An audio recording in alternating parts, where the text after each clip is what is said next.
हैं पहला गैल्वेनोमीटर।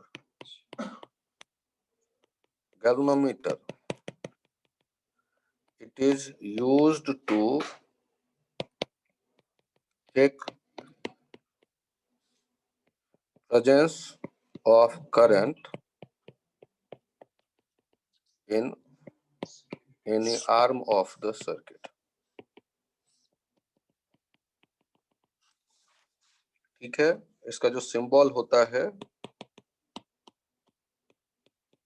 वो है ऐसे सर्कल बना करके बीच में जी लिखा रहता है, और उसमें एक प्लस माइनस टर्मिनल भी दिखाया गया रहता है कि एक तरफ से करंट आएगा एक तरफ जाएगा, और ये डीसी सर्किट में ही यूज करते हैं। यदि गैल्वेनोमीटर को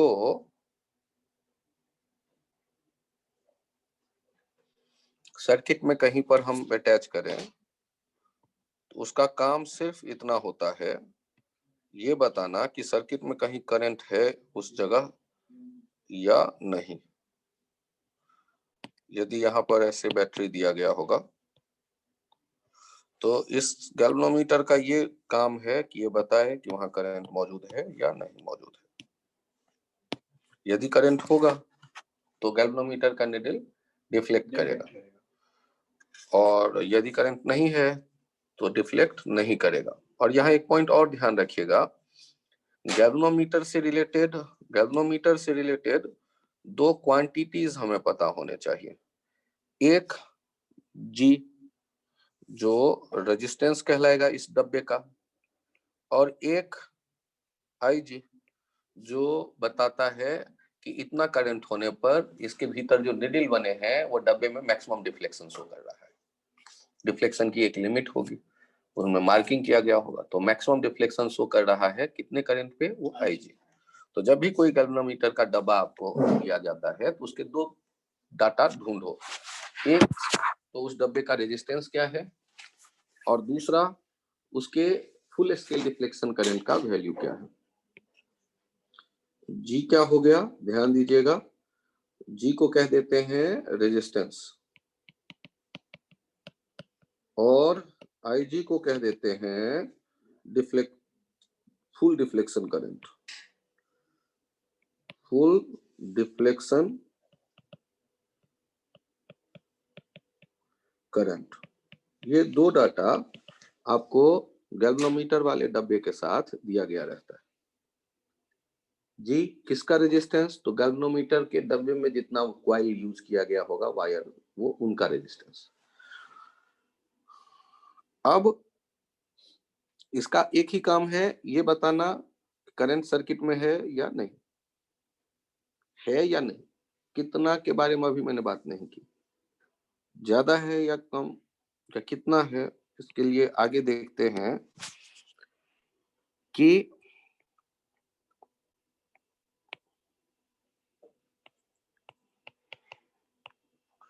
voltmeter,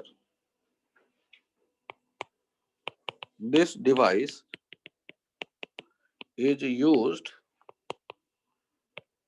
to measure potential difference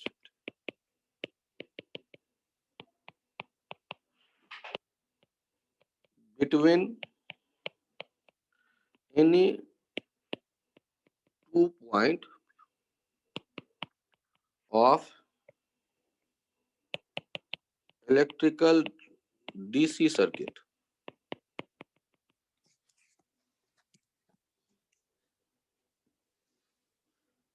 और इसके लिए जो आप सिंबल देखते हैं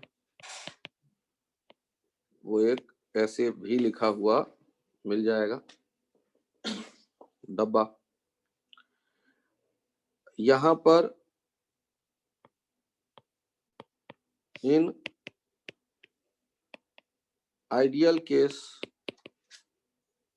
volt meter has infinite resistance. एक पॉइंट ये ध्यान रखते हैं, और दूसरा पॉइंट ध्यान रखते हैं, it is used in parallel in the circuit.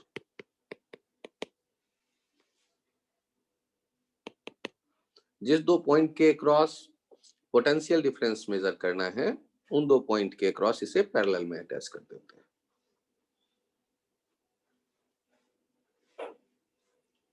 तो वोल्ट मीटर क्या करने वाला है? रीडिंग देगा, पोटेंशियल डिफरेंस बताएगा। यहां देखिए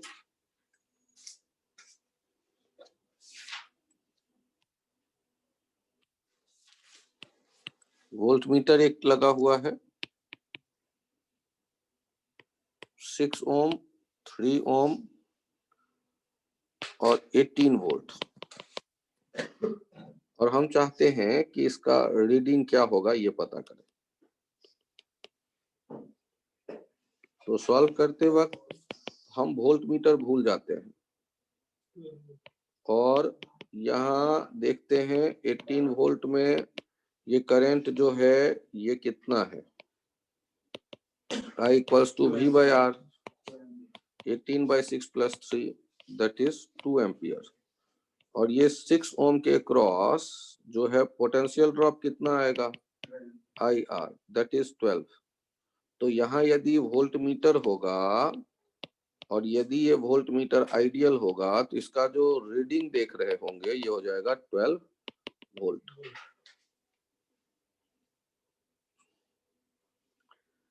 आप इस बात को यदि समझ गए हो तो देखिए, ऐसा भी हो सकता है कि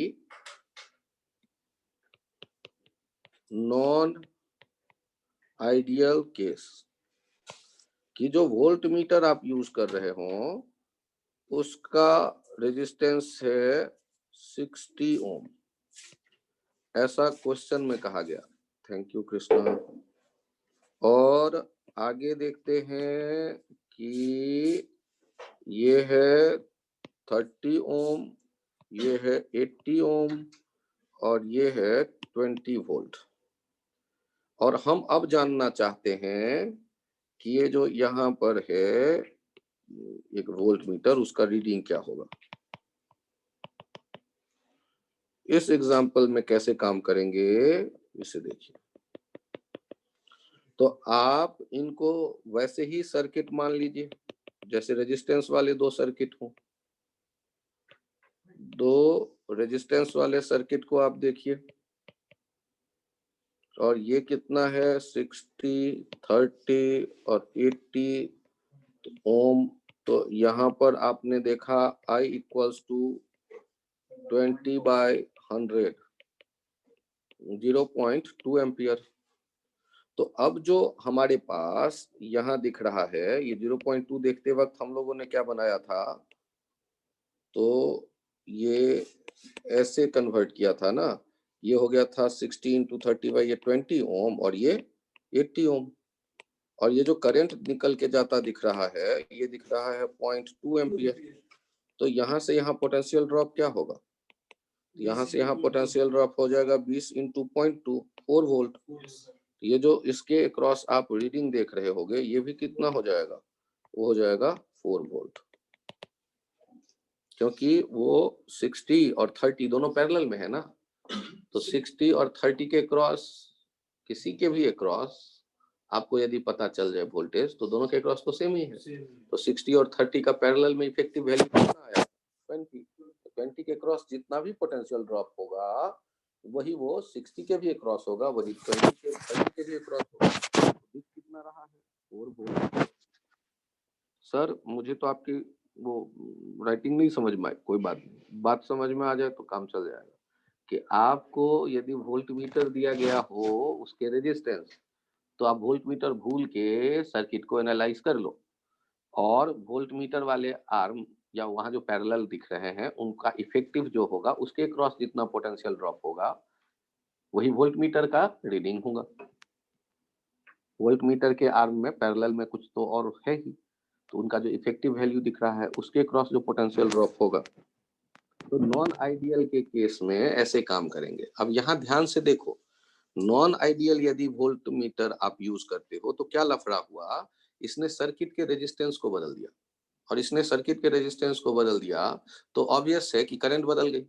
और यदि करंट बदल गई तो जो वोल्टेज आप मेजर करने की सोच रहे थे वो नहीं आया। सर ये आप कैसे कह सकते हो? तो एक काम करो, यदि वोल्ट मीटर नहीं होता तो 30 ओम, 80 ओम और यहाँ दिख रहा होता 20, यही है ना वोल्ट। तो यहाँ पोटेंशियल ड्रॉप कितना आता? आई आर करके देखो, आई कितना लिखोगे? 20/110 इंटू 30। यहाँ से चेक करिए, ये हो जा रहा है ये 60/11 और नहीं सर 20 होगा ना सर, 20 30 60, ठीक तो है 60/11। तो यहाँ 5.4 वोल्ट दिख रहा है, जबकि पिछले वाले पेज पे कितना आया था अपने पास? 4 वोल्ट आया था। तो अंतर आ गया या नहीं आ गया? तो नॉन आइडियल वोल्ट मीटर जब यूज करेंगे तो एक्चुअल डाटा से कुछ अलग हमें मिलने वाला है। और उसके पीछे कारण क्या बना? उसके पीछे कारण बन गया कि वोल्टेज जो आप मेजर करना चाहते थे वो आई आर जो मिलता, उस आई को बदल दिया वोल्ट मीटर ने, क्योंकि वो पैरेलल में यूज करने से सर्किट का इफेक्टिव रेजिस्टेंस बदल गई, सर्किट का इफेक्टिव रेजिस्टेंस बदलने से करंट बदल गया, और करंट जो बदला उसके बाद करंट बटा भी, कुछ करंट गया रेजिस्टेंस के थ्रू, कुछ करंट गया वोल्ट मीटर के थ्रू, तो लफड़ा तो होना ही था। तो सर जब इनफाइनाइट वाला होता है तब क्या कहते हो आप? तो सोचो, यदि आइडियल वोल्ट मीटर होता है तो आइडियल वोल्ट मीटर होता है का मीनिंग क्या कहा था अभी 2 मिनट पहले कि आइडियल वोल्ट मीटर का रेजिस्टेंस, मैंने क्या आपसे कहा कि यदि इसका आइडियल वोल्ट मीटर का इनफाइनाइट है रेजिस्टेंस तो इनका इफेक्टिव वैल्यू कैसे मिलेगा? इफेक्टिव तो 1/R equals to 1/R volt meter plus 1 यदि ये 30 था और ये 80 है तो ये 1/R भी अपॉन 1/80 1/30। तो उनका जो इफेक्टिव देख रहे थे ना, तो ये इनफाइनाइट होने पे ये क्या हो जाएगा? 0। तो R किसके बराबर आएगा? 30। तो इनका जो इफेक्टिव होगा वो इस 80 के होने से प्रभावित, वो 8 वोल्ट मीटर के जोड़ने से प्रभावित नहीं होगा। और तब जो करंट निकलेगा वो भी नहीं बदला, वो करंट सारा इसी से जाएगा क्योंकि वो ऊपर वाला इनफाइनाइट रेजिस्टेंस का है। ये आइडियल कंडीशन है, ऐसा होता नहीं है, ठीक है, क्योंकि कुछ ना कुछ करंट तो वो विड्रॉ करेगा ही, क्योंकि इनफाइनाइट नाम का कुछ चीज एग्जिस्ट नहीं कर रहा। तो हम लोगों ने क्या देखा कि वोल्ट मीटर का रीडिंग कैसे देखेंगे? तो वोल्ट मीटर का रीडिंग हमने कहा कि सिंपल सर्किट को एनालाइज कर लो, वोल्ट मीटर सर्किट में पैरेलल में जोड़ते हैं, आइडियल कंडीशन में वोल्ट मीटर से कोई करंट नहीं जा रहा होता है। जैसे आपके सामने यहाँ एक सर्किट को एनालाइज करते वक्त वोल्ट मीटर यूज किया है हमने, और इसके बाद फिर देखा बैटरी, ये 6 ओम, ये 3 ओम, ये 2 ओम और ये 8 ओम, ये 24 वोल्ट।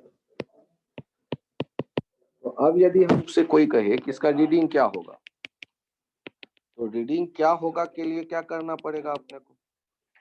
तो सॉल्व करते वक्त हम क्या देखते हैं कि यहाँ से करंट कितना गुजर रहा होगा। तो करंट कितना गुजर रहा होगा? तो ये हो जाएगा 24/2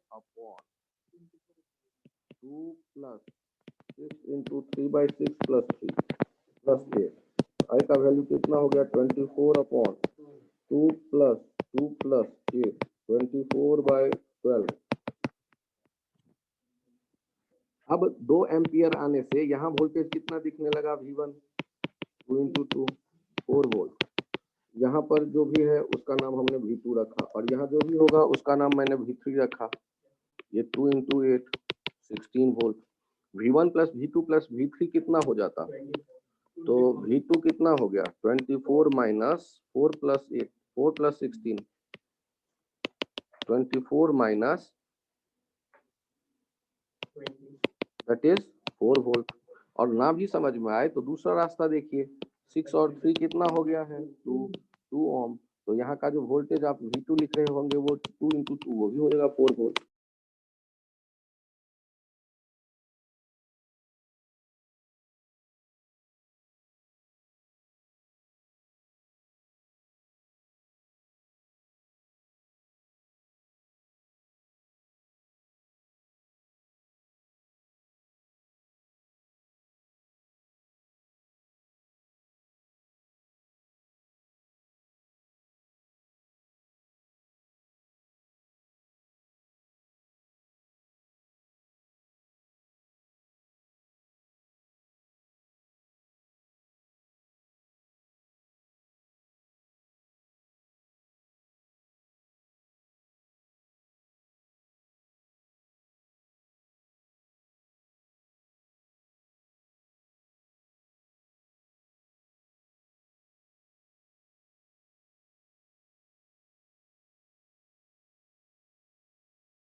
सर आप कुछ बोल रहे हो क्या?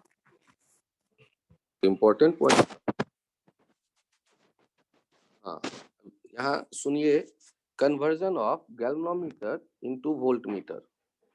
To convert a galvanometer into voltmeter, to convert a galvanometer into voltmeter, हम लोग क्या कर सकते हैं? Use very high resistance in series with the galvanometer। अब यहाँ पर ये मेंशन कर लीजिएगा, because ideal voltmeter has infinite resistance, meter has infinite resistance। तो आपको ये ध्यान रखना है ना कि गैल्वेनोमीटर जब हम देखते, तो गैल्वेनोमीटर हम देखते तो उस डब्बे के साथ यदि सीरीज में हमने अटैच कर दिया वेरी हाई रेजिस्टेंस, तो ये जो एक नया डब्बा बनेगा, ये नया डब्बा जो है इसको हम कहने लगेंगे, ये कहने लगेंगे कि वोल्टमीटर।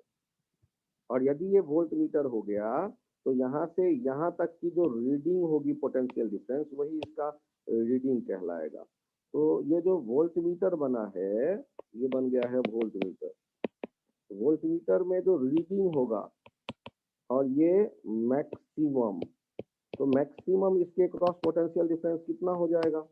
IG पे फुल स्केल डिफ्लेक्शन हो जाता है इनटू G प्लस R, क्योंकि पूरे डब्बे के क्रॉस कितना है पोटेंशियल ड्रॉप, तो पूरे डब्बे के क्रॉस पोटेंशियल ड्रॉप मैक्सिमम कब होगा? जब उससे करंट मैक्सिमम गुजरे। और डब्बे का टोटल रेजिस्टेंस, वोल्टमीटर वाले डब्बे का टोटल रेजिस्टेंस वेरी हाई कितना हो गया? G plus R। उसको IG से मल्टीप्लाई कर दो तो आपको पता चल जाएगा ये मैक्सिमम रीडिंग ये कहाँ तक रीड कर सकता है। आपके मन में ये विचार आ रहा होगा कि सर ये G और IG क्या है? तो IG है उस गैल्वेनोमीटर वाले डब्बे के लिए वो करंट जितना करंट के गुजरने पर उस डब्बे के भीतर का नीडल मैक्सिमम डिफ्लेक्शन शो करेगा। तो उससे ज्यादा भी करंट दोगे तब भी वही डिफ्लेक्शन हो सकता है, क्योंकि आपने कहा वो मैक्सिमम डिफ्लेक्शन है। नीडल के और डिफ्लेक्ट होने की गुंजाइश उस डब्बे में अब नहीं है। तो वो मिनिमम करंट जिसके होने पर, गुजरने पर मैक्सिमम डिफ्लेक्शन शो कर रहा होता है गैल्वेनोमीटर, उसे IG कहते हैं। यहाँ वर्ड मिनिमम वर्ड पे ध्यान देना। वो मिनिमम करंट जिसके गुजरने पर मैक्सिमम डिफ्लेक्शन हमें गैल्वेनोमीटर के डब्बे में दिख रहा है, वो हो गया वो IG।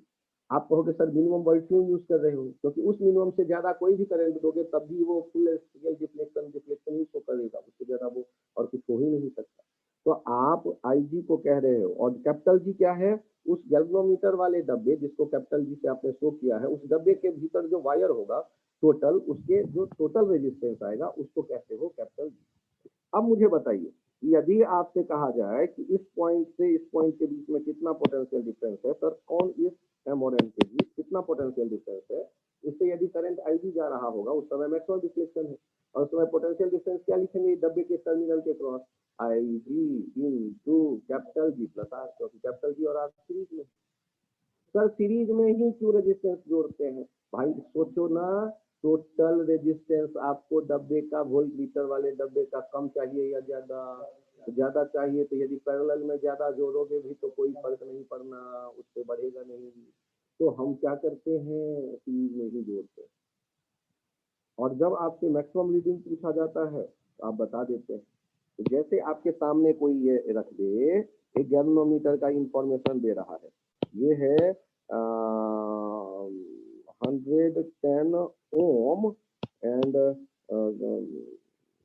5 मिली एम्पियर, ये दो इंफॉर्मेशन गैल्वेनोमीटर वाले डब्बे का दिया गया है।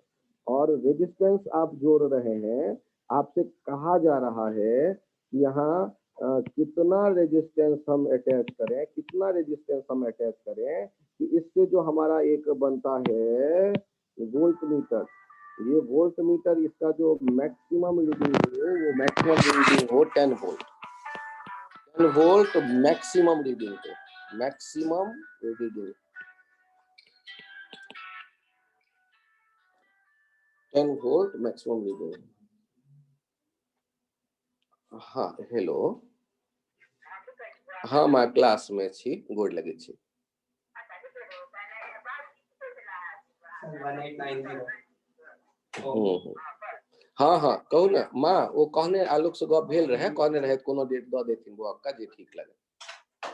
ठीक, हाँ जे बौआ का जे ठीक लगे ना, पहिलका देथिन तो बेटर रहते, हम सब जे सही केलहुँ तेइस पहिलका। ठीक है,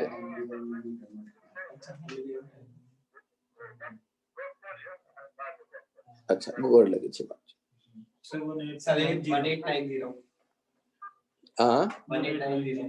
1890। कैसे ये 10 वोल्ट वाला वोल्ट मीटर बनाना है हमें, तो कैसे हम सोचें इसे। तो यहाँ से यहाँ तक का जो रीडिंग होता, ये V मैक्सिमम रीडिंग ये हो जाता IG into G plus R।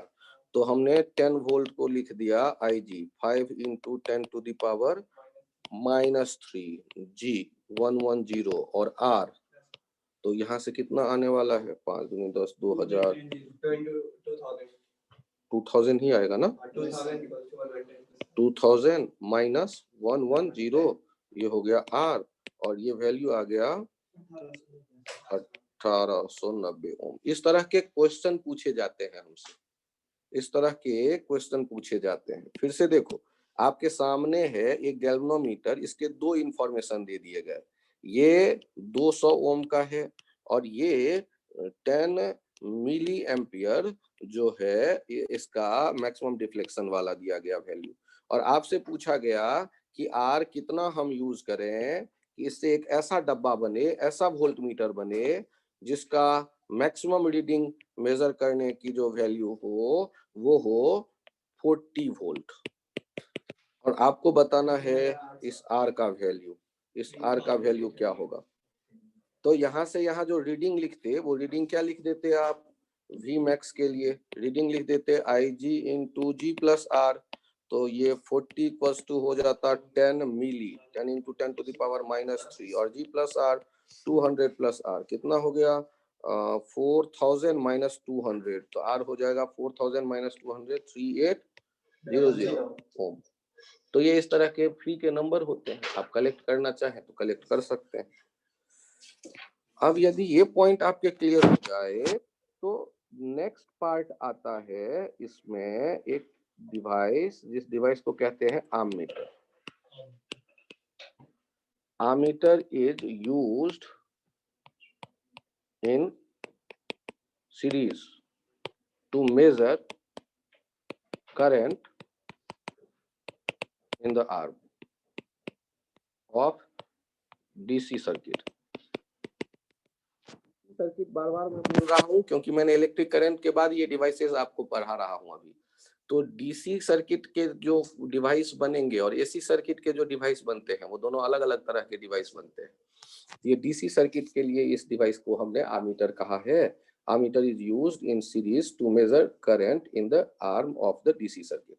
अब यहाँ गौर करिए, इस डीसी सर्किट में यदि आप जोड़ते हैं आर्मीटर को तो डीसी सर्किट के सीरीज में जोड़ेंगे एक पॉइंट, और ये रेजिस्टेंस को सर्किट का बदल सकता है। तो याद रखिए डीसी में हम जोड़ रहे हैं सीरीज में और रेजिस्टेंस ना बदले, तो ऐसा कैसे होगा इन आइडियल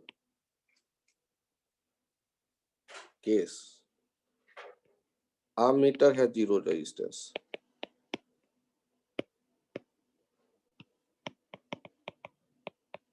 तो आप यही मान के चलोगे जब तक कुछ नहीं कहा गया होगा कि आर्मीटर है जीरो रेजिस्टेंस। और ये सर्किट में कैसे जोड़ते हैं आप, तो सर्किट में ये सीरीज में जोड़ते हैं। अब यदि सर्किट में सीरीज में जोड़ने का आइडिया आपको पता चल गया तो आप यहाँ देखिए कि डायग्राम आपने बनाया, ये देखिए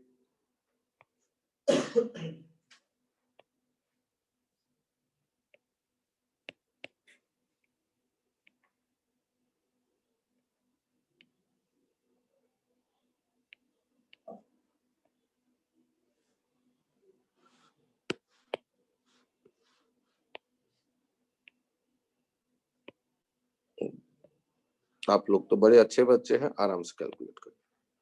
यहाँ रीडिंग क्या होगा, ये डाटा सारा अवेलेबल है आपके पास।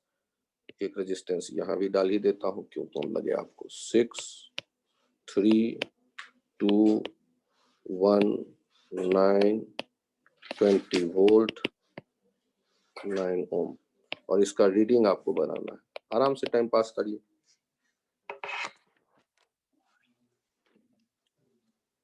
सर ये नीचे कितना रेजिस्टेंस दिया है सर? 9 ओम, यहाँ 9 ओम है और वो 20 वोल्ट का बैटरी है।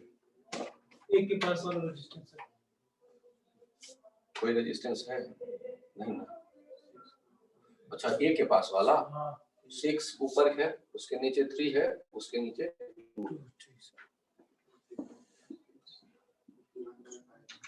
Total resistance 6 1 by 2 plus 1 by 9 करीब 1 बाय 2 में आया है 3 सीरीज में आना है। ये पूरा कॉम्बिनेशन के साथ सीरीज 3 ये इसका सीरीज में पूरा कॉम्बिनेशन 2 5 कमाल का प्रोसेस में बहुत से देख सीरीज में पैरेलल में है।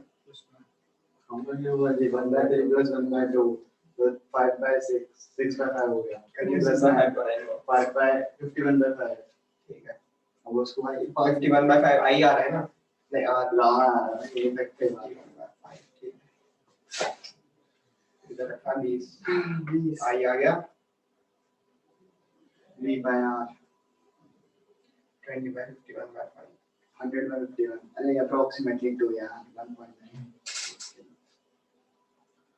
approximately 2 यार 1.9 बोलो approximately 2 यार 18.51 80.51 वोल्टेज रीडिंग करंट वोल्टेज थोड़ी निकाल करंट तो आ गया वोल्टेज निकाल नहीं सकते क्या? भाई निकाल सकते हैं भाई निकाल हो जाएगा बनाए 40/51 भाई तो आ गया मुझे इसका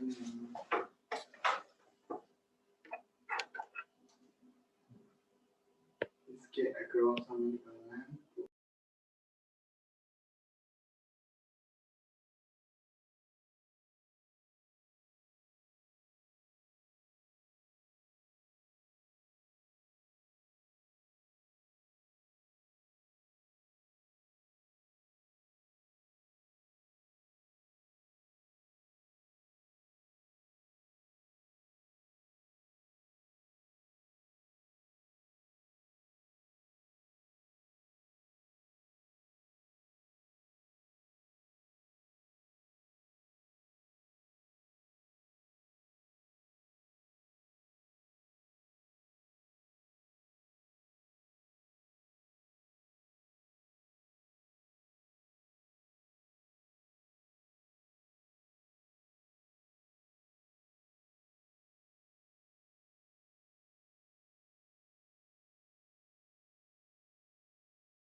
क्या ये कैलकुलेशन में एक बार और समझाऊं वृंदा? सॉरी वो म्यूट था। नहीं एक सर, बार हो और गया मेरा। हो गया? अरे वाह वाह, बहुत बढ़िया। अब हम लोग ये जानने की कोशिश करते हैं कि यदि हमारे पास वोल्टमीटर, हमारे पास गैल्वेनोमीटर है, तो नेक्स्ट पॉइंट हो जाता है conversion of galvanometer into ammeter. We use a shunt resistance S of very small magnitude in parallel with the galvanometer to convert it into ammeter. Parallel with the galvanometer so that its effective resistance become very small. Effective resistance becomes very small. आप याद करो ना कि ideal ammeter हम चाहते हैं क्या? Resistance 0 और गैल्वेनोमीटर का रेजिस्टेंस तो 0 है नहीं। तो सोचो यदि गैल्वेनोमीटर वाले डब्बे का रेजिस्टेंस है 60 ओम जी का वैल्यू, और इसके साथ आपने पैरेलल में अटैच कर दिया 1 या 1 ओम, तो इफेक्टिव रेजिस्टेंस इस डब्बे का कितना हो जाएगा? तो इस डब्बे का जो इफेक्टिव रेजिस्टेंस आप देखेंगे 1/R equals to 1/G plus 1/S 1/60 plus 1/1, ये हो जाएगा 61/60 1/R, तो R इक्वल्स टू हो जाएगा 60/61, तो ये लेस देन 1। तो जो छोटा वाला होता है उससे कम ही आता है इफेक्टिव वैल्यू। तो होगा क्या कि आप चाहते हो कि सर्किट डिस्टर्ब ना हो और आप गैल्वेनोमीटर से एमीटर बनाकर उसको सीरीज में यूज करोगे, तो इफेक्टिव रेजिस्टेंस यदि डब्बे का कम करना चाहते हो गैल्वेनोमीटर वाले डब्बे का, तो उसके साथ पैरेलल में बहुत स्मॉल रेजिस्टेंस अटैच कर दो, सीधी सी बात। और यदि ऐसा कर देते हैं तो अपना काम बन गया। और यदि ऐसा काम बन गया तो अब इसमें जो एमीटर आपने बनाया उसमें क्या क्या है? एक गैल्वेनोमीटर होगा और क्या होगा? एक गैल्वेनोमीटर को आप देख रहे होगे कि स्टंट किया गया होगा, वहां बाहर से एक अटैच किया होगा एस। गैल्वेनोमीटर के दो चीजें आपको पता होंगी, IG और ये G। अब यहाँ देखिए फुल स्केल डिफ्लेक्शन हो तो यहां से गुजरना चाहिए IG, और यदि यहां से आने वाला उस समय करंट I है तो नीचे से कितना गुजर रहा होगा? I minus IG। तो जो ये मैक्सिमम रीडिंग के लिए करंट का वैल्यू है, ये मैक्सिमम रीडिंग, जब मैक्सिमम रीडिंग है और ये आम मीटर देख रहे हो, तो मैक्सिमम रीडिंग वाला करंट का रिलेशन हम कैसे देखेंगे? तो ध्यान से देखिए, G और S पैरेलल में है, तो IG इंटू G किसके बराबर हो जाएगा? I minus IG into S। तो आपको मैक्सिमम डिफ्लेक्शन वाला करंट का वैल्यू यहां से पता चल गया, G अपॉन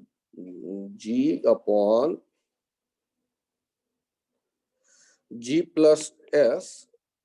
एक सेकेंड ना, यहाँ IG के साथ I निकालना चाहते हैं यदि IG के फॉर्म में, तो IGS उधर चला जाएगा, IG plus S by S, तो ये आ जाएगा आपको I का वैल्यू, I जो मैक्सिमम हम मेजर करते हैं।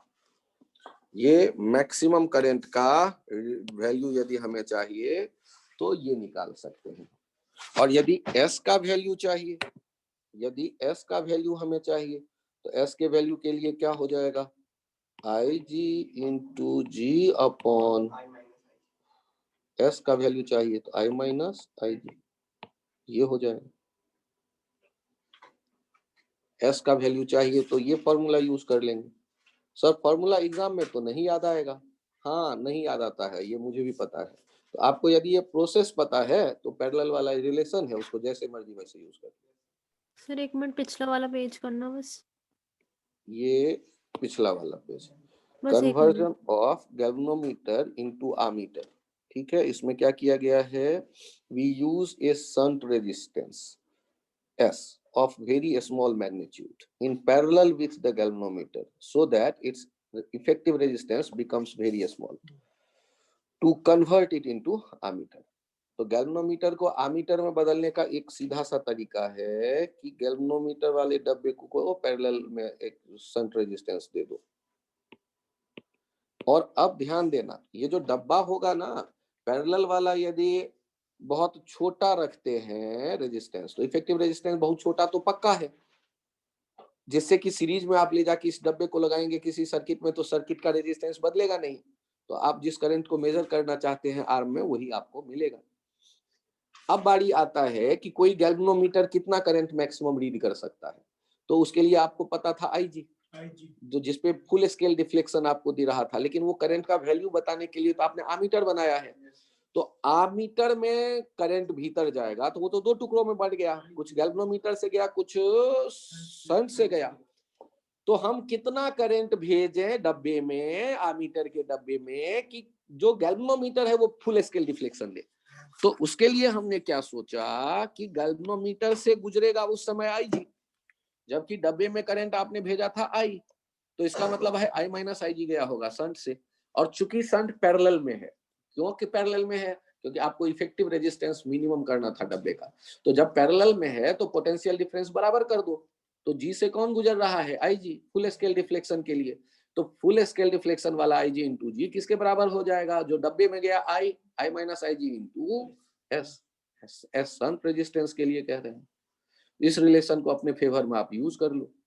इनको आप इस नजरिए से भी देखते हो एक बार कि यदि हम गैल्वेनोमीटर के और शंट के रेजिस्टेंस को पैरेलल में देख रहे हैं तो याद करो ना, आपको पता है पैरेलल में किस रेशियो में बांटा जाता था करंट।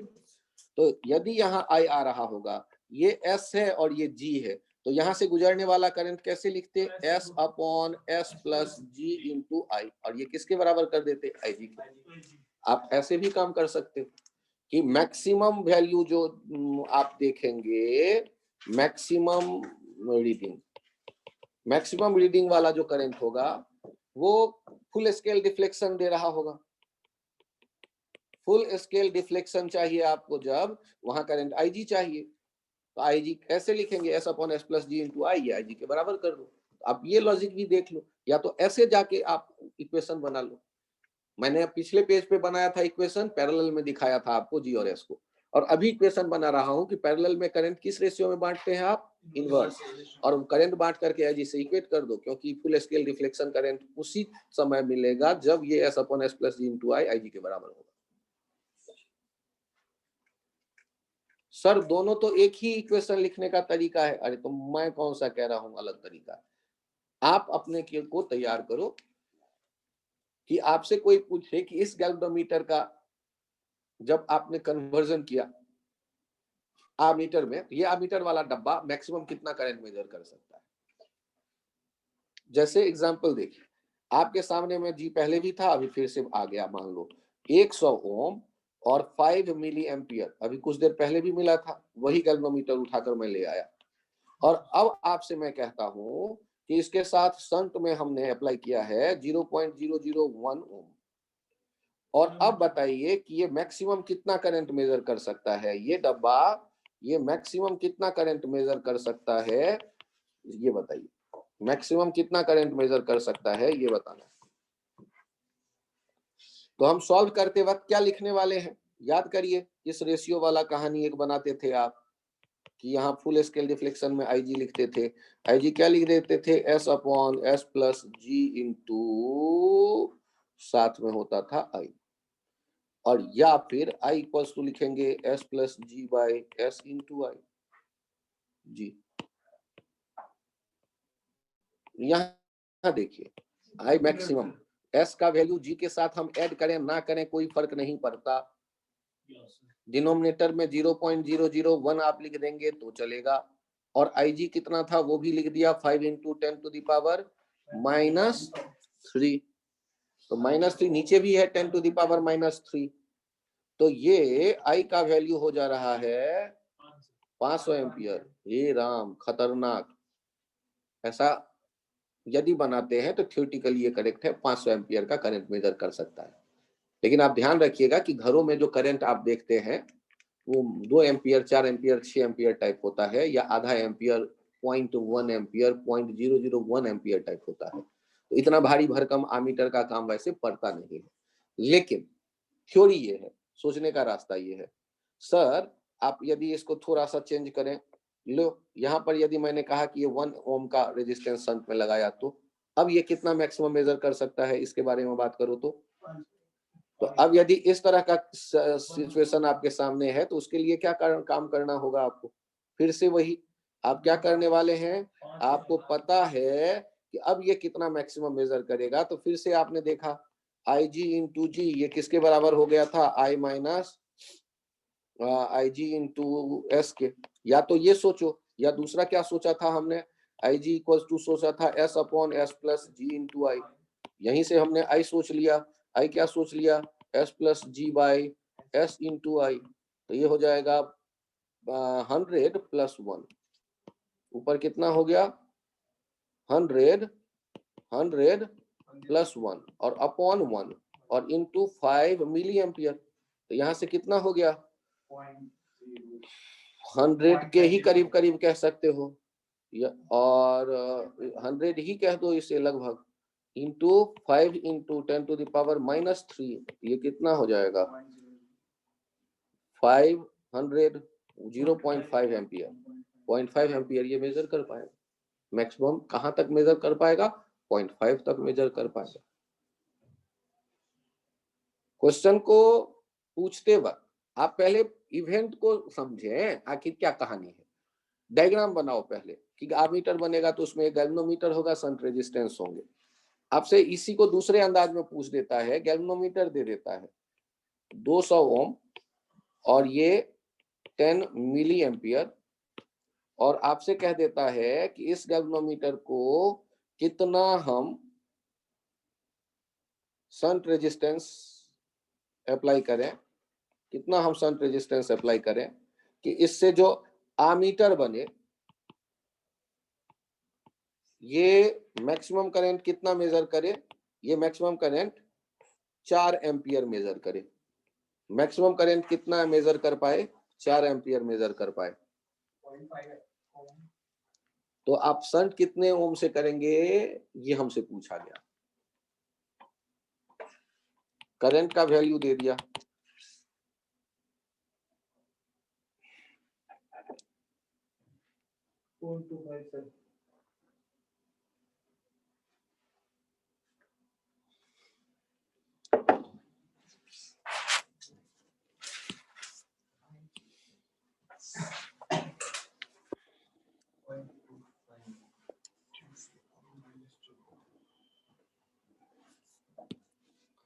कहानी तो अपनी यही थी कि यहां से गुजरेगा IG, और IG क्या लिखते थे, S अपॉन S प्लस जी।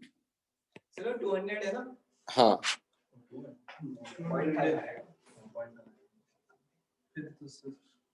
ये IG into S upon S plus G into साथ में कौन लिखते थे I, यहाँ I मैक्स वाला I। यहाँ IG देखिए ये 10 to the power 10 into 10 to the power -3। S कितना, अरे वही तो ढूंढ रहे हैं, S प्लस जी कितना 200 और इंटू 4। तो यहाँ से आप चेक करिए ये वैल्यू कितना आ गया, 10 टू द पावर -3 को या 10 टू द पावर -2 को, तो S प्लस 200 इक्वल्स टू कितना हो गया 4S या 400S। चेक कर लीजिएगा 400S। तो यहाँ पे आपके पास आ गया 400S। चेक कर लीजिए और अब यहां पर यदि हम देखते हैं तो 399s किसके बराबर हो जाएगा? 200। तो s कितना हो जाएगा? 200 बाय 399, जो लगभग में कह सकते हैं 0.5 एम्पियर, सॉरी 0.5 ओम। तो ये हम लोग कैलकुलेट कर सकते हैं रेजिस्टेंस। सर इसको यहाँ पर भी तो नेगलेक्ट कर सकते हैं नीचे। कर सकते हैं नेगलेक्ट, क्योंकि 200 के रिस्पेक्ट में एस बहुत कम होना ही चाहिए। आप नेगलेक्ट वहां भी कर सकते हो या आगे बढ़ के कर दो, जहां मर्जी वहां कर दो नेगलेक्ट, लेकिन आइडिया पहले हो कर क्या रहे। चलिए, तो इस डिवाइस के बाद आगे आता है metre bridge. This device is used to find value of an unknown resistance with the help of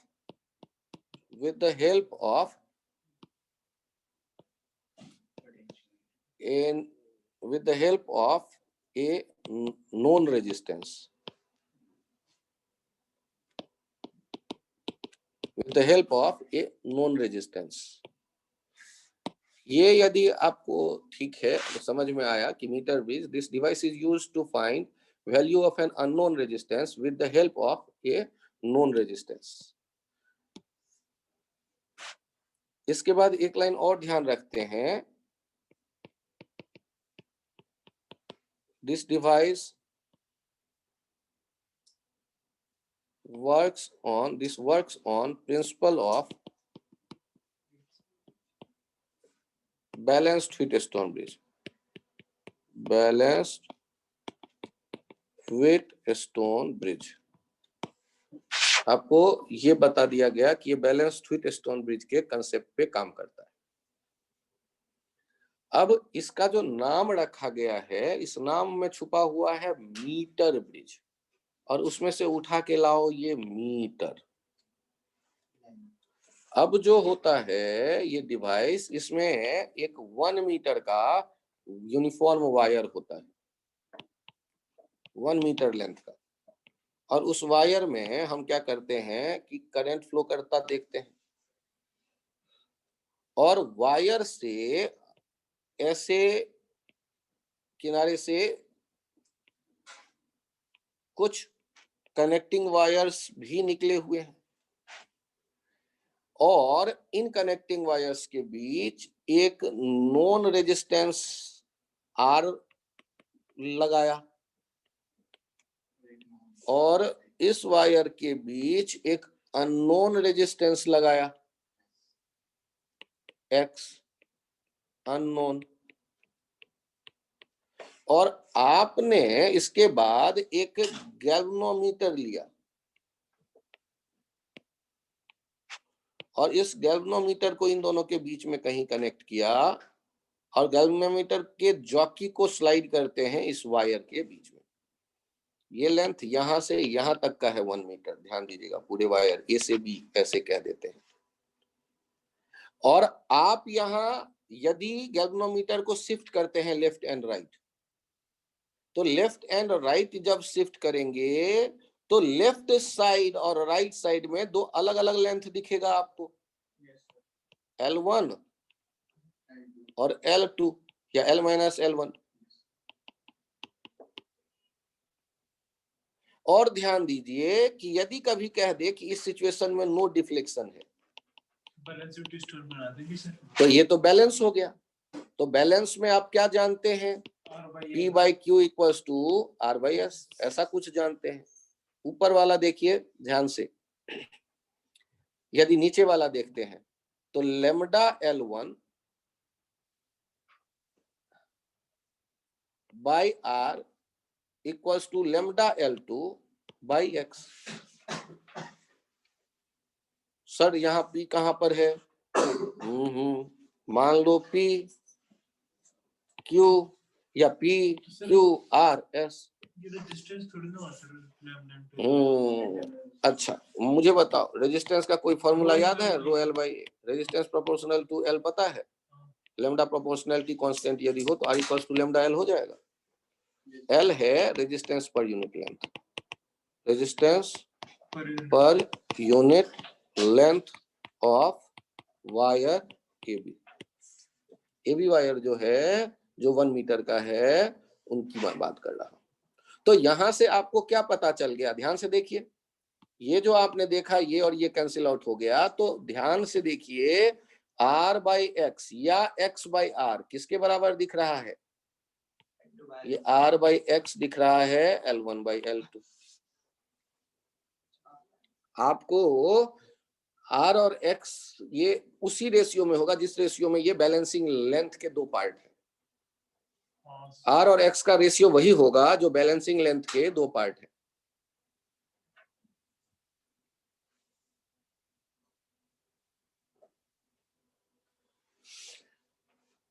अब यदि कोई पूछता है आपसे, ये आइडिया जब क्लियर है तो जनरली आपसे पूछ देता है कि L1 का वैल्यू बताओ, तो देखो r upon R plus X into L. L2 का वैल्यू बताओ, x upon R plus X into L. L कौन है? 1 मीटर। एल को किस रेशियो में बांट देंगे आप? आर इस टू एल में बांट देंगे तो आर इस टू एक्स में बांट देंगे तो वो उस रेशियो में बांटा हुआ दो टुकड़ा होगा। वो एक टुकड़ा जो आप लिख रहे हैं रेशियो में बांटना आप जानते हैं, रेशियो के हिसाब से बांट सकते हैं। सर ये L1 L2 पूछेगा या x पूछेगा? अरे कहा तो गया x निकालना है, लेकिन क्वेश्चन पूछ देता है L1 L2 x दे देगा। तो आप ये मत कहना सर मैं क्वेश्चन छोड़ दूंगा। अरे क्वेश्चन में आप या तो L1 L2 बताओ या फिर x बताओ, कुछ तो पूछेगा। L1 L2 देगा सर, या तो L1 L2 देगा, x पूछेगा, या RX दे देगा, L1 L2 पूछ लेगा। L1 L2 में दोनों क्यों पूछेगा भाई? एक पूछ लेगा तो दूसरा तो आप बता ही दोगे, क्योंकि आपको पता ही है इंस्ट्रूमेंट का नाम है मीटर ब्रिज। मीटर ब्रिज में ये वायर का फिक्स लेंथ है 1 मीटर। सर मैं 2 मीटर का वायर लगा के मीटर ब्रिज बनाऊंगा तो अरे बेवकूफ, उसका दूसरा नाम होगा, मीटर ब्रिज नहीं नाम होगा। तो मीटर ब्रिज किसके लिए रिजर्व है सर? हाँ उसी तरह रिजर्व है जैसे राइट हैंड आपका आज जो है वही कल भी वही राइट हैंड रहेगा, क्योंकि बचपन से वही सुनते आए हैं, वही दुनिया ने बताया है। तो मीटर ब्रिज जिसका नाम है उसके बीच का जो वायर होगा ए बी के बीच वो 1 मीटर का ही होगा। सर मैं वो 2 मीटर वाला लूंगा तो ठीक उसका नाम बदल देना, अपने नाम पे मोहन ब्रिज सोहन ब्रिज कर देना, मीटर ब्रिज मत रखना। अब चलो कहानी आगे बढ़ाते हैं।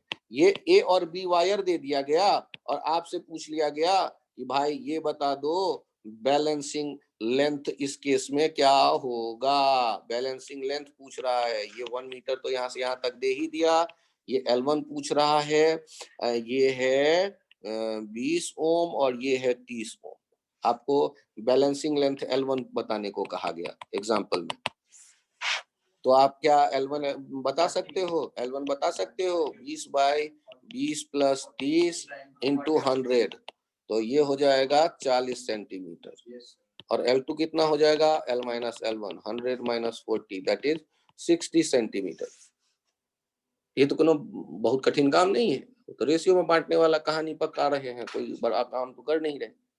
फिर से देख लो, ऐसे दो रेजिस्टेंस दे दिए गए और आपसे बड़े मजे से फिर से पूछ लिया गया कि भाई बैलेंसिंग लेंथ बता दो। ये वोल्टेज का कोनो पता नहीं है। हाँ ये है 6 ओम और ये है 4 ओम और गैल्वेनोमीटर हो गया। बैलेंसिंग लेंथ पूछ रहा है L1। नो डिफ्लेक्शन के केस में ये L1 कितना होगा? L1 कितना लिखोगे? 6 बाई 6 प्लस 4 इंटू 100 60 और दूसरा 40 हो जाएगा। अच्छा ये शिफ्ट किधर होगा? जो बीच में यदि रह जाता है बैलेंसिंग लेंथ, तो बीच में होने का मतलब क्या होगा? R और X बराबर होंगे। तो जब एरर ना हो अपने कैलकुलेशन में, तो एरर ना हो अपने कैलकुलेशन में बेस्ट है। बीच में यदि बैलेंस हो रहा है जितना R होगा उतना X होगा, कुछ करना ही पड़ा, ना घटाना पड़ा, ना जोड़ना पड़ा, ना डिवाइड करना पड़ा, तो एरर आने का तो कोनो चांस ही नहीं है। तो बेस्ट क्या होगा कि R1 R2 दोनों एक बराबर हो, मतलब मिड में बैलेंस हो। यदि आपसे ये कहा जाए सर्किट बना के कि यहाँ पर तो ये दिख रहा है, दूसरे वाले में एक रेजिस्टेंस और एक दूसरा रेजिस्टेंस और एक सर्किट ऐसे, ये है 2 ओम, ये है 3 ओम और ये है 6 ओम। सराउंड करेंगे सर। और आपसे क्या कहा गया कि आपसे कहा गया कि बैलेंसिंग लेंथ की कहानी देखना। ये नो डिफ्लेक्शन वाला सिचुएशन है, जॉकी का पोजीशन J1। बताना है कि जैसे ही स्विच बंद करेंगे तो नए बैलेंसिंग लेंथ के लिए J1 को कितना शिफ्ट करके J2 पे ले जाना पड़ेगा। 20 सेंटीमीटर राइट। क्या बात, कैसे पता चला? सर बीच में आ जाएगा ना फिर। हाँ, 6 और 3 जैसे ही स्विच ऑन करेंगे तो 6 और 3 2 हो गए, 2 2 तो बीच मतलब 50-50। और उससे पहले कितना दिख रहा है? उससे पहले दिख रहा है 2/2 + 3 × 100। तो पहले 40 दिख रहा है, बाद में हो जाएगा 50, तो शिफ्ट हो जाएगा 40 में 10 सेंटीमीटर। तो ये आपको तुरंत दिख सकता है। और ऐसे फ्री के नंबर होते हैं। पहले देखिए 40 सेंटीमीटर दिख रहा है, और स्विच जब बंद हो जाएगा, जब स्विच बंद हो जाएगा तो ये हो जाएंगे कितने? स्विच बंद करते ही आप देख रहे होंगे ये A और B वाले वायर के बीच ये हो जाएगा 2 ओम, और ये भी हो जाएगा 6 और 3 मिल करके 2 ओम। तो बैलेंसिंग वाला हो जाएगा मिड में। तो ये 50, ये 50 सेंटीमीटर में। और पहले कितना था? 40। तो शिफ्ट कितना हो गया? तो पहले तो यहाँ कहीं था 40, तो ये शिफ्ट हो गया 10। तो शिफ्ट कहलाएगा रिक्वायर्ड शिफ्ट 10 सेंटीमीटर। तो ये समझ में आ गया होगा, उम्मीद करता हूँ। तो आपको लगेगा कि खत्म हो गया ना। अभी एक और डिवाइस देखो, ये है potentiometer. Potentiometer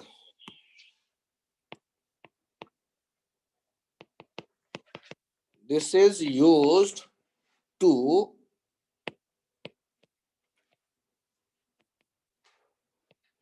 measure potential difference between any 2 point of DC electric circuit.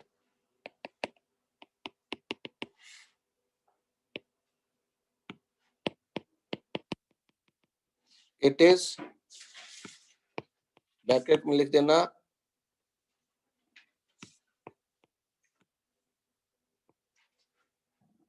better device than voltmeter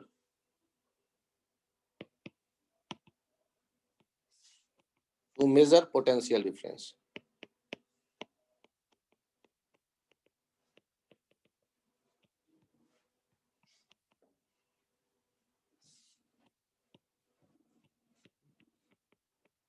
Because it will not withdraw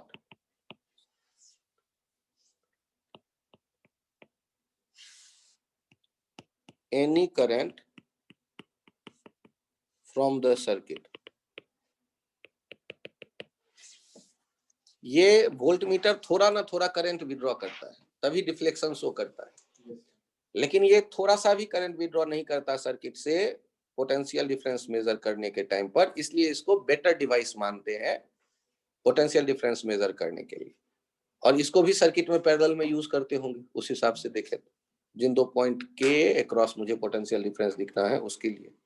लेकिन जब मैंने ये पहला पॉइंट लिखा तो इसका मतलब इसका दूसरा यूज भी होता होगा। तो दूसरा यूज क्या होता है? तो मेजर EMF ऑफ सेल। तीसरा होता है to compare EMF of 2 cell. चौथा होता है to find value of internal resistance of a cell with the help of a known resistance.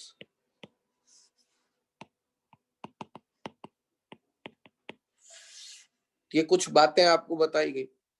क्या क्या कर सकते हैं, इसका यूज कर सकते हैं हम पोटेंशियल डिफरेंस मेजर करने में, इसका यूज कर सकते हैं हम ईएमएफ मेजर करने में, इसका यूज हम कर सकते हैं ईएमएफ को कंपेयर करने में, इसका यूज हम कर सकते हैं सेल के इंटरनल रेजिस्टेंस को पता करने में। इतनी बातें तो कर लिया कि ये सब कर सकते हैं, लेकिन डिवाइस कैसा है ये तो देखा ही नहीं अभी तक।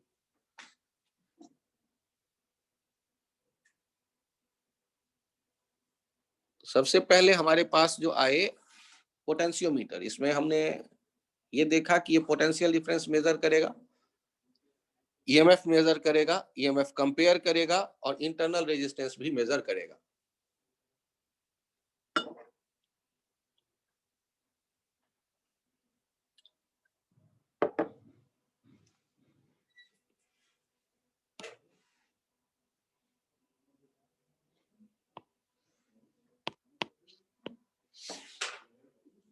इसमें भी एक वायर होगा, लेकिन इसका लेंथ जरूरी नहीं है 1 मीटर हो, L AB का ये लेंथ है। और इस वायर को अब इसमें करंट दीजिए, उसके लिए एक बैटरी अटैच करोगे और इस वायर के साथ एक गैल्वेनोमीटर वाला डब्बा लो, जिसका एक सिरा तो ये जॉकी हो गया जो इस हेवी वायर पे कबड्डी खेलेगा, और दूसरा सिरा घूम रहा है हवा में। इस दूसरे सिरे को लेकर के कुछ कर सकते हैं आप। सोचेंगे क्या करें। ये जो आपके पास है इसके 2 वायर ऐसे बाहर निकला हुआ। अभी जो करंट आप देखोगे वो करंट कहां से कहां कबड्डी खेल रहा होगा, ऐसे ऐसे ऐसे ऐसे, जो डायग्राम में आप देख रहे हैं। तो सर ये जो करंट कबड्डी खेल रहा होगा, इस करंट के क्या ऊपर या नीचे जाने के, तो ऊपर या नीचे जाने का तो अभी कोई गुंजाइश है ही नहीं। ये आपका हो गया पोटेंशियोमीटर। अब इसका यूज कैसे करेंगे ये बाद की बात है, पहले तो वहां सेट करो है क्या क्या। एक सिंपल एबी वायर है जिसका लंबाई 1 मीटर होना जरूरी नहीं है, उसको बैटरी से जोड़कर उसमें करंट डाल देते हैं और उस वायर में ए से बी का पोटेंशियल डिफरेंस कितना होगा, तो यदि और कोई रेजिस्टेंस नहीं हो तो जितना ये बैटरी जितने ताकतवर होगा उतना ही एबी के बीच में पोटेंशियल डिफरेंस होगा। यहां एक इंपॉर्टेंट आइडिया आता है जिसके कहते हो कि ये डिफाइन किया गया है। डिफिनीशन है potential gradient. Potential gradient, gradient तो ये हो जाएगा of wire A B, V A B जो पोटेंशियल डिफरेंस होगा अपॉन एल ए बी। ये क्या बता रहा है, potential difference per unit length, potential difference per unit length, potential difference per unit length. और आप यदि कहते हो कि L है मान लो 5 मीटर का और बैटरी लगाते हो 20 वोल्ट का, तो पोटेंशियल ग्रेडियंट कितना आया, 20/5 4। तो बताओ यदि 4 मीटर 4 आया तो 4 का क्या मतलब, तो 1 मीटर लेंथ का यदि टुकड़ा ले एबी वायर में से, तो उस टुकड़े के 2 पॉइंट एंड पॉइंट के बीच का पोटेंशियल डिफरेंस आएगा 4। और उसमें हाई किधर होगा, ए के तरफ वाला सिरा, और लो किधर होगा, बी के सिरा वाला तरफ। चलो यदि मैं 2 मीटर का टुकड़ा लूं इस वायर का तो 8 जाएगा, 3 मीटर का टुकड़ा लूं तो 4 मीटर का टुकड़ा लूं तो L1 लेंथ का टुकड़ा लूं तो 4L1, L2 लेंथ का टुकड़ा लूं तो 4L2, L3 लेंथ का टुकड़ा लूं तो 4L3। ये पॉइंट क्लियर है। तो हमने पोटेंशियल ग्रेडियंट जब पता किया तो पोटेंशियल ग्रेडियंट किन किन बातों पे निर्भर कर रहा है कि जो भी है वो एक फिक्स वैल्यू होगा ए बी वायर के लिए, यदि नीचे वाले सर्किट में मैं कोई छेड़छाड़ ना करूं तो। और यदि पोटेंशियल ग्रेडियंट एक वैल्यू कुछ दिख रहा है आपको V A B by L A B, तो अब यहां पर जो बैलेंसिंग लेंथ होगा उस लेंथ के लिए जो पोटेंशियल ड्रॉप हमें मिलेगा वो अलग अलग बैलेंसिंग लेंथ के लिए पोटेंशियल ड्रॉप अलग अलग मिलेगा। तो ये एबी वायर एक क्या काम करने लगा, पोटेंशियल डिवाइडर का काम करने लगा। यहाँ पोटेंशियल को डिवाइड कर सकते हैं, जितना टुकड़ा उसमें से लेना है लेते हैं। तो पहले क्या देखा हमने, एक एबी वायर देखा, उसको बैटरी से जोड़ के वहां से गुजरी, करंट के कारण वहां करंट पोटेंशियल ड्रॉप आया, पोटेंशियल ड्रॉप पर यूनिट लेंथ को हम कह सकते हैं पोटेंशियल ग्रेडियंट। अब ध्यान से देखो, हमने इस पोटेंशियल ग्रेडियंट को देखने के बाद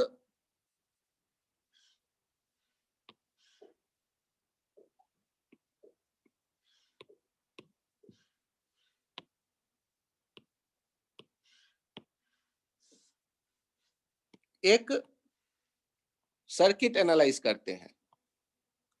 आपसे मैं कहता हूं ये ई आर ईएमएफ दिया गया है और इंटरनल रेजिस्टेंस दिया गया है, ये गैल्वेनोमीटर है, यहाँ ए बी वायर दिख रहा है और यहाँ वो बैटरी दिख रहा है, ये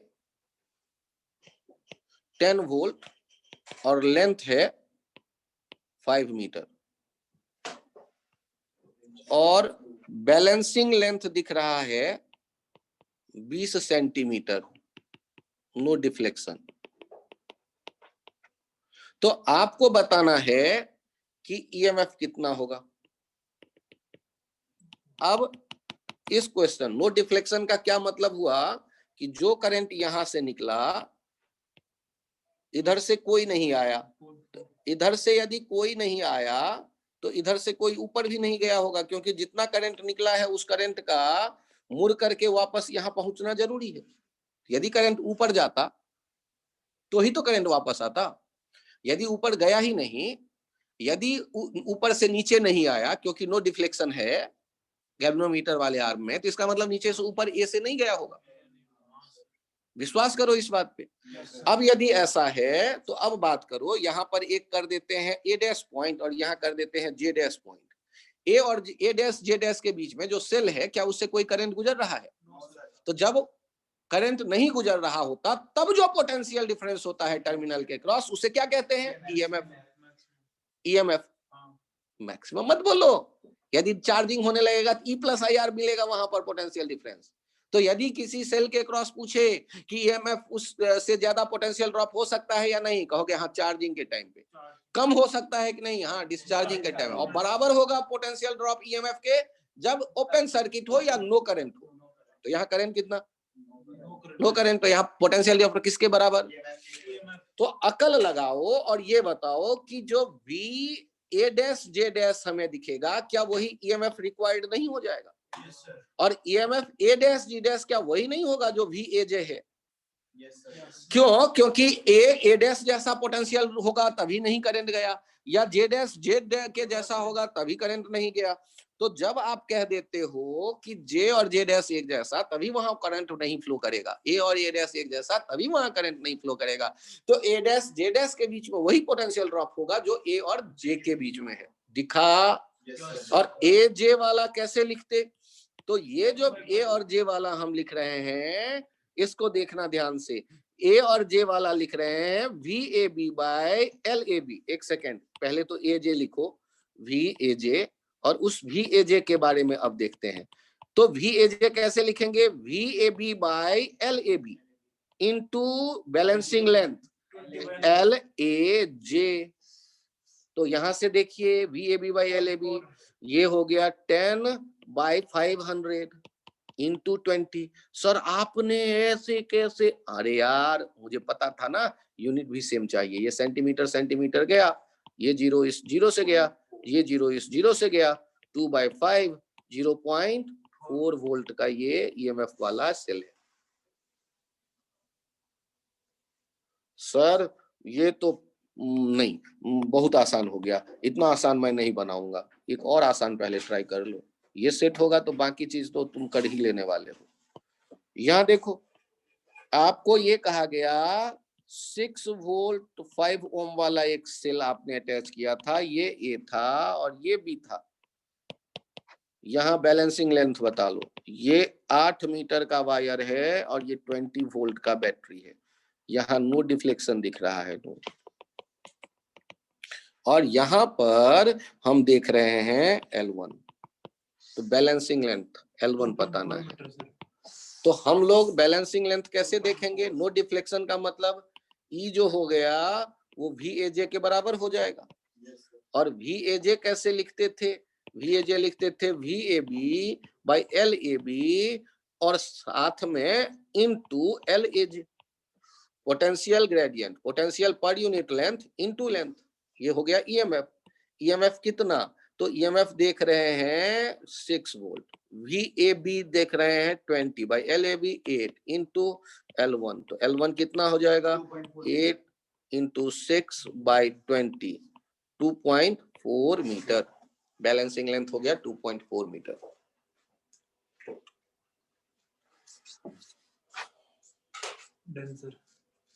यदि आपसे ये कहा जाए कि यहाँ है E1 R1, यहाँ है E2 R2 और आपसे कहा जा रहा है कि बीच में एक 2-वे स्विच दिया गया है और यहाँ एक गैल्वेनोमीटर है और इससे लेकर के हम बैलेंसिंग लेंथ चेक कर रहे हैं। और आप मुझे बताइए कि यदि एक बार ये 1 वाले पोजीशन में है तो बैलेंसिंग लेंथ नो डिफ्लेक्शन का दिख रहा है। अब ध्यान से देखिएगा, कुछ देर बाद इसको मैं चेंज करता हूं और चेंज करता हूं और बैलेंसिंग लेंथ ये J डैश पे पहुंच गया J से और बैलेंसिंग लेंथ हो गया है ये L2। तो आपको बताना है comparison of EMF, comparison of EMF of 2 cell. तो कैसे करेंगे कंपेयर? तो ध्यान से देखिए, E1 कैसे लिखते, ध्यान से देखिए, VAB by LAB into L1 और E2 कैसे लिखते, VAB by LAB into L2, divide कर दो, E1 by E2 क्या हो गया? L1 by L2, काम खत्म। ये है कंपैरिजन ऑफ EMF।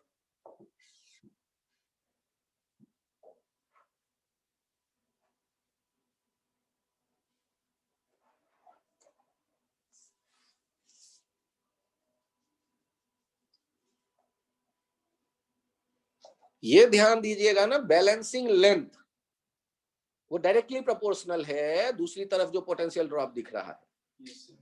और चूंकि करंट नहीं है तो EMF के बराबर पोटेंशियल ड्रॉप आ रहा है ऊपर वाले आर्म में, तो EMF L1 बैलेंसिंग लेंथ के प्रोपोर्शनल दिखने लगे।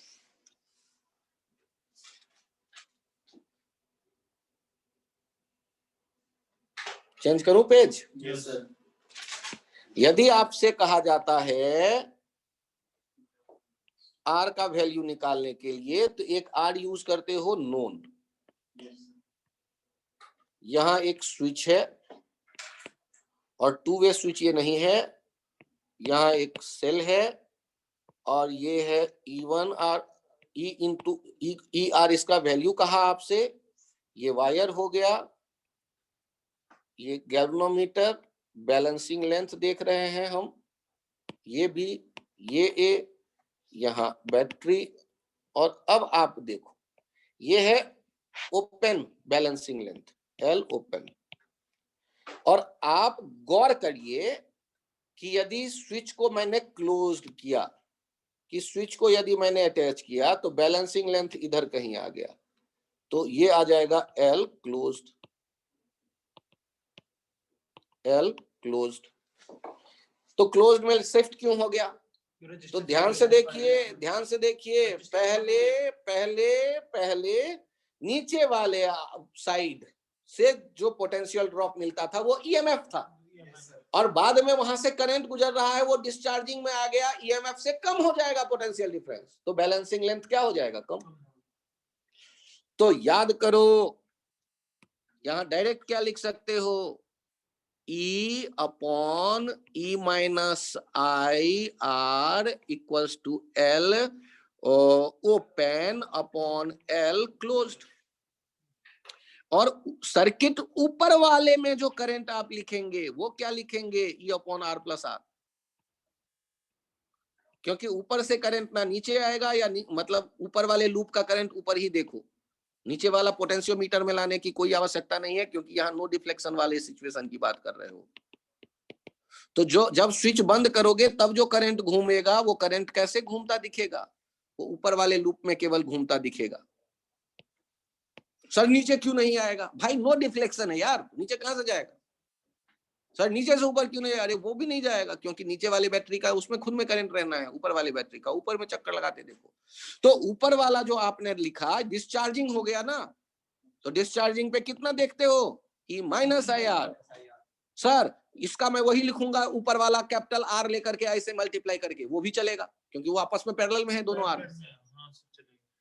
अब यहां आपने ई को कैंसिल होते देखा, एलसीएम ले लो, ऊपर भेज दो, R plus R upon R equals to L open by L closed. और स्मॉल आर हो गया, ये राइट साइड लेते जाओ, आर को के इधर ले आओ, L naught by L C minus 1। इस डब्बे इसको फॉर्मूला बना लो, याद कर लो, जब भी काम आए अप्लाई कर दो। सर मैं भूल जाऊंगा ऊपर किसको रखना है, अरे यार पॉजिटिव वैल्यू चाहिए, अरेंज कर ले, बड़ा वाला डाटा ऊपर, छोटा वाला data. L open by L closed minus 1 into R, R known है, स्मॉल आर निकल आया।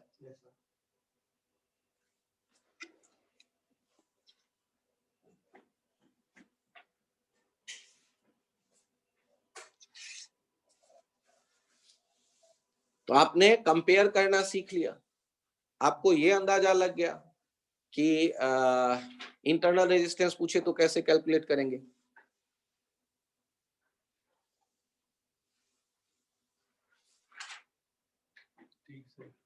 मजे तो तब आ जाते हैं जब इसमें से कुछ नहीं रहता, कहानी कुछ नया बना देता है, जो कि आपको मैंने कुछ नहीं बताया।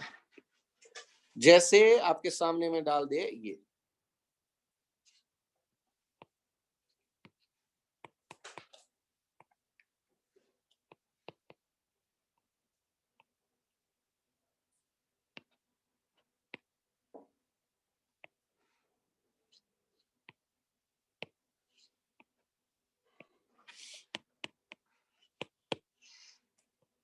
बैलेंसिंग लेंथ बताओ, ये दे रहे हैं 20 वोल्ट, एल दे रहे हैं 4 मीटर, ये 6 वोल्ट 2 ओम,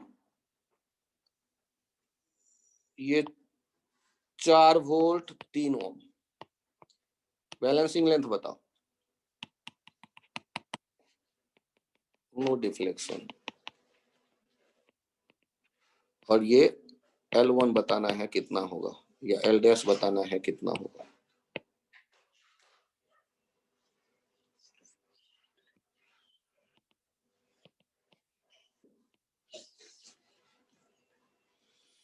तो L डैश बताने के लिए पहले आपके दिमाग में ये आना चाहिए कि यहाँ पर वोल्टेज कितना है। यदि वो वोल्टेज आ गया तो ही बैलेंसिंग वाला लेंथ निकल के आएगा। और ऊपर वाले वोल्टेज लाने के लिए ऊपर वाले सर्किट को एनालाइज कर लो।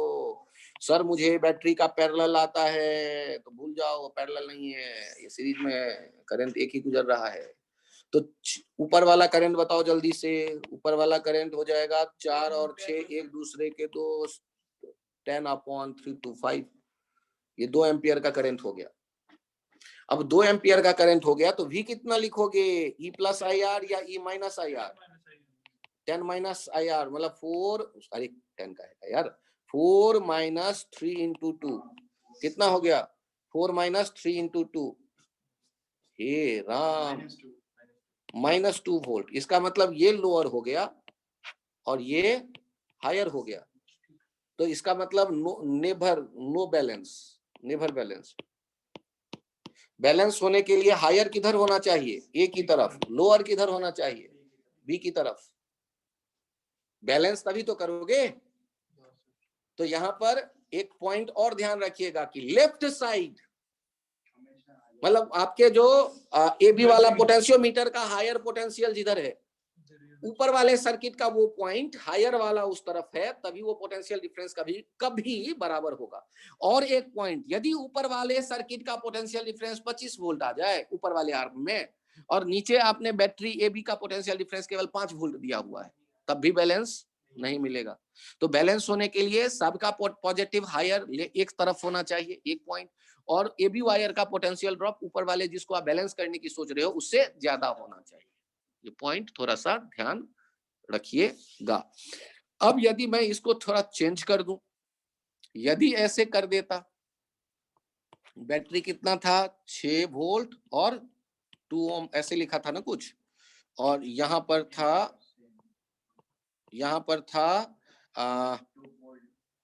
4 वोल्ट था या 2 वोल्ट था, 4 वोल्ट 3 ओम, और यहाँ से वो गैल्वेनोमीटर और यहाँ से ये बैलेंसिंग लेंथ। अब बताओ बैलेंसिंग लेंथ मिलेगा या नहीं मिलेगा? अब जल्दी बताओ बैलेंसिंग लेंथ। ये ए बी हो गया, ये 20 वोल्ट हो गया, और एल कितना दिया गया था 4 मीटर। एल कितना लिया था यार पिछले 4 मीटर लिया था, तो वही 4 मीटर फिर से ले लो। अब बैलेंसिंग लेंथ देखिए। अच्छा, इसमें करंट कैसे कबड्डी खेलता दिखेगा? तो ये ऐसे देखो, अब ये नीचे वाला पहले आई नॉट देख लो। आई नॉट हो जाएगा 6 - 4/5, 2/5 एम्पियर। और यहाँ का पोटेंशियल ड्रॉप ऊपर वाला कैसे लिखोगे? 4 + ER 3 × I 2/5 E + IR, क्योंकि ये चार्जिंग हो रहा है नीचे वाला। सर मैं ऊपर वाला लूंगा तो भी चलेगा, E - IR करना उसके लिए, नीचे डिस्चार्जिंग। तो ये चार्जिंग वाला मैंने देखा, ये कितना हो गया 5 × 20 3 3 2 6 26/5 वोल्ट। और ये किसके बराबर हो जाएगा? 20/4 VAB/LAB × L1, बैलेंसिंग लेंथ जो L1 है यहाँ से यहाँ तक। तो यहाँ से कितना हो गया 26/5 20/4 L1, L1 हो जाएगा 26 × 4/100, 104/100। ये L1 आ गया, ये हो जाएगा 1.04 मीटर बैलेंसिंग लेंथ। हाँ ठीक है, यहाँ देखना V यहाँ लिखते थे A', यहाँ लिखते थे J', या यहाँ भी J'। VA', J' = VAJ, और VAJ क्या लिखते थे? VAB/LAB potential gradient into balancing length. तो VA', J' कितना हो गया है? 4 + 3 × 2/5 E + IR। और राइट साइड में AB वाला कितना हो गया है? 20/4 × L1।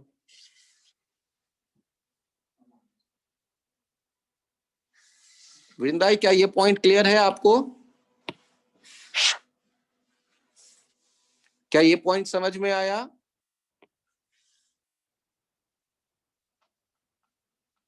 चलिए अभी की कहानी यहीं तक रखते हैं। Thank you. Thank you sir. You're welcome. Sir Bye. Sir हाँ बताइए। ये वाली रिकॉर्डिंग आज ही डाल देना। अच्छा ठीक, मैं अभी कोशिश अभी करता अभी अभी अब- डाल दो, बस ऐसा करो। अच्छा ठीक है, अभी हाँ। मैं भेज देता हूँ। जूम वाला रिकॉर्डिंग का मेरे पास जैसे ही मैसेज आएगा मैं सेंड कर दूंगा। हाँ सर भेज देना। Thank you. चल, you're welcome. Bye bye. खत्म, लेक्चर कंप्लीट। Yes, sir.